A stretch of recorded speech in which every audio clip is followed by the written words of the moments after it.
Ladies and gentlemen, welcome to College Basketball Predictions. It has been a really good minute since we have done these, so we're going to go through the SEC slate, talk about them. Of course, I think we didn't do a video last week because we were super busy, but today, of course, we're back with SEC predictions. So, of course, if you guys are new to the channel, be sure to drop a like, subscribe, all of that good stuff. Really quickly, I want to hit on two things before we start today's video. Number one, the AHSAA absolutely screwed the Vigor girls basketball team over last night. If you guys did not hear, Vigor girls basketball, they were tied at 38, shooting a free throw with about 3 minutes or so left in the game. The girl goes on and makes the free throw, but then the clock lady decides to take the point away. But that's not all. 2 minutes later, they add the point back to the scoreboard, which giving them the lead right now. Later on, goes into overtime, and then they lose to Eufaula in the Elite 8 championship. AHSAA cannot have that happen, especially in a game of that caliber,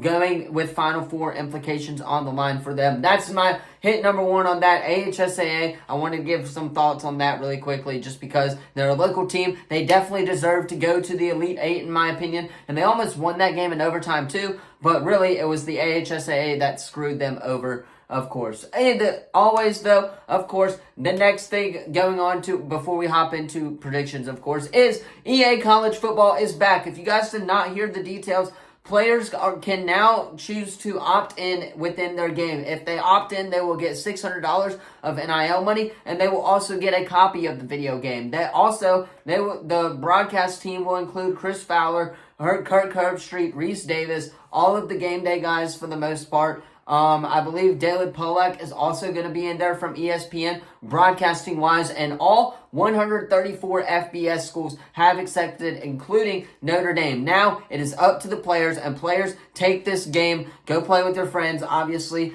I've talked to Kinsley Faustin about it a little bit. I think he's going to do it, hopefully. Fingers crossed that you do. If you're watching this, Kinsley, go be in this game. This game is going to be so much fun. This is not like Madden. EA has come out and said this is going to be completely different from Madden. I have faith that they won't screw this game over. But regardless, let's go ahead and hop in to some SEC week number. I can't remember what week we're on at this point, but we got some basketball predictions to go. All right, moving on to the first game of the SEC slate, it is Missouri going into Arkansas. This game's going to be a really tough, low-scoring, kind of mid-scoring defensive battle, in my opinion. I've got Arkansas in this one, though. They're at home, taking on Missouri. In my opinion, it's going to be a close game. It's going to be a defensive game, in my opinion.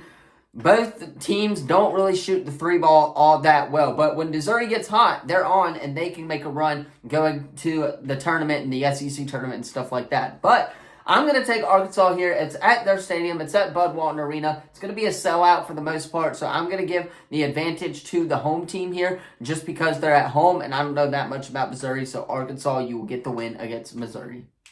Moving on, you got the red-hot Florida Gators hosting the Vanderbilt Commodores at Vanderbilt, coming off their first conference win last week. It was a great day to be a Vanderbilt Commodore fan, in my opinion. With that being said, though, Florida losing to Alabama last night in overtime, which was a thrilling game, by the way. It was absolutely phenomenal. A great game by both of these two schools. If you guys did not watch, I said it would be a great game. If you didn't see the video that got posted late last night because internet was down, and just so happens that AT&T obviously went off with Wi-Fi this morning around the country as well. So, with that being said, that video is not on me. That's on the internet. That's on AT&T. But Florida, Alabama, that was a great game to watch. It was a all-offensive game for the most part. When Alabama hits the threes, they're on, and that's my reaction to that game. But I've got the red-hot Florida Gators here. They're hosting Vanderbilt. Vanderbilt's not a good squad this year. They've never really been a good squad. They've never really been a threat. They can play you tough at home, but they're not going to play you tough on the road. That's why I have the Florida Gators here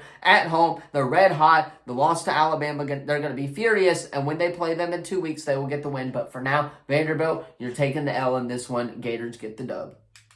Moving on, you got number 20 going into Ole Miss. This is one of the ones that when I looked on the schedule, I was like, ooh, this is going to be an intriguing matchup for me. Because, number one, obviously, Ole Miss was great to start out the year. They were basically the team to beat. They were undefeated going into conference play. Everyone had them on their schedule as a quad one game. Now, with that being said, it is flip-flopped. Now South Carolina is going on the road to Ole Miss as a top 25 team in the country. They've been red hot recently. They've dropped a couple games to Auburn, to LSU, but that doesn't stop me from picking the South Carolina Gamecocks in this one on the road. I know the Pavilion is going to be rocking. It's going to be a great place to play, and if Ole Miss can get a quad one victory here at home, then they're going to bump their tournament status even higher than what it is already. So I'm going to go with the Ole Miss Rebels, or with the South Carolina Gamecocks on this one. They're the better team. They've been obviously dropped a few games, but I think they'll get back in rhythm for this game at the Pavilion. But the Pavilion is going to be rocking, and I expect Ole Miss to play them tough. Don't quote me on that. South Carolina, you get the win on the road in Ole Miss. Moving on, you got the game of the week, in my opinion. That is number 13, Alabama, going into number 17, Kentucky. Alabama coming off a big-time win over Florida. Now, with that being said, the refs did kind of help them there towards the end of the game before going into overtime. But great teams find a way to win. Obviously, Kentucky's been on a download. They lost to LSU last night at the buzzer, which was a great game as well. But they've also struggled at home. They lost to Gonzaga at home, I believe. They lost to a couple other really teams at home. They lost earlier in the year at home as well.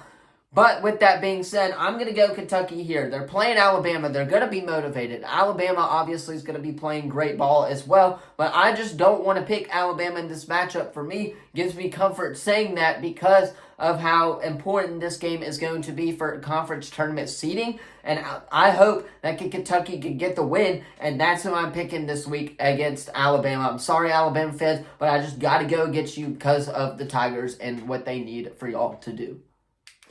Speaking of the Tigers, moving on to the next one, that is Auburn going into Georgia. Georgia's always a tough place to play, in my opinion, and it's not at home for this one. Auburn, obviously, coming off of a loss on Saturday to the Kentucky Wildcats, who we just talked about, but they'll bounce back against Georgia, right? This game is going to be a really good game. I'm hoping that our offense can get a sync. The loss of Jalen Williams is really going to hurt us going into conference tournament play, but hopefully, once tournament time starts, he'll be ready to go, and he can be ready to go for March Madness as well. But with that being said, the Tigers got to find a way to win, and they got to find a way to win now. You got to get Holloway involved. You got to get Denver Jones back involved. Janai Broome has to get back in rhythm, in my opinion, for all of these things to work out. Katie's going back home to Georgia, where he transferred from a year ago, and the Georgia Bulldogs as well. So this game is going to be kind of a homecoming for Katie Johnson, but I'm expecting two sides to clash in this one, and what will be a really good game. But I've got the Auburn Tigers on the road in Georgia.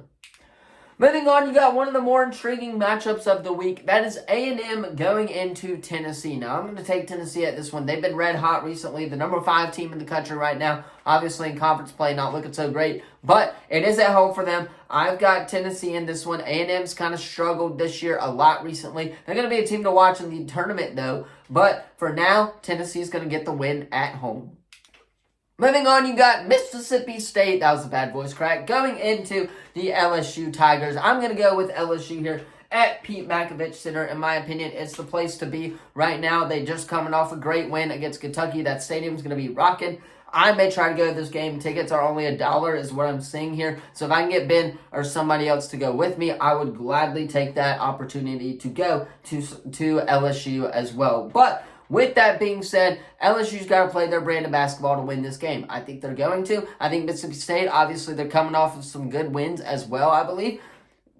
I'm not sure if they beat Ole Miss last night. I'll have to double check on that. But with that being said, LSU will win this game at home.